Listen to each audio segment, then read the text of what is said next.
Oui, merci Madame la maire. Madame la maire, mes chers collègues, souvent imité, jamais égalé, Alain Decaux restera comme celui qui vulgarisa et raconta le mieux l'histoire de France et a ouvert la voie à de nombreux autres.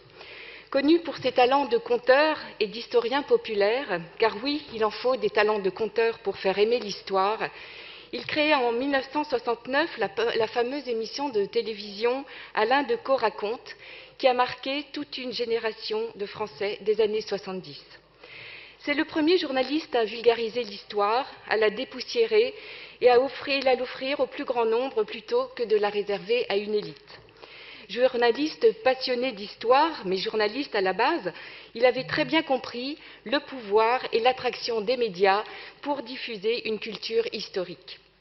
Mais en dehors de ses qualités de conteur, maniant avec perfection l'imaginaire du spectateur comme s'il était lui-même dans l'histoire, Alain Decaux c'était surtout un style incomparable, parfois gentiment rallié par certains chansonniers, mais qui ne laissait personne indifférent.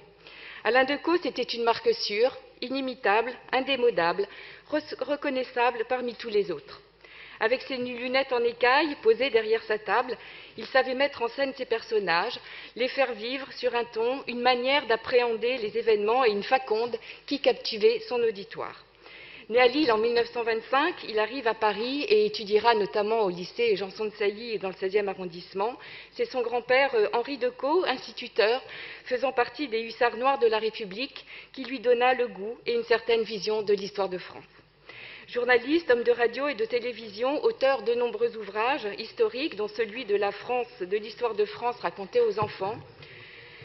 Biographe, scénariste, il est élu à l'Académie française le 15 février 1979 et même nommé ministre délégué chargé de la francophonie en 1988.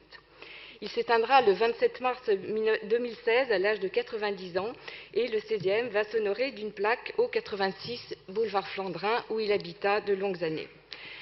L'histoire que je vous propose ne ressemble à aucune autre parce qu'elle est celle de la France où vous habitez, de cette France qui a grandi pendant des milliers d'années au travers d'aventures si extraordinaires. Ces quelques mots de Alain Decaux résument bien la manière avec laquelle il a raconté l'histoire de France. C'est par cette façon vivante, illustrée, captivante, racontant toute la richesse de notre histoire que nous saurons redonner le goût de l'histoire aux nouvelles générations. Alors oui, sachons diffuser avec l'enthousiasme d'un Alain Decaux la vie des hommes et des femmes qui ont construit notre pays.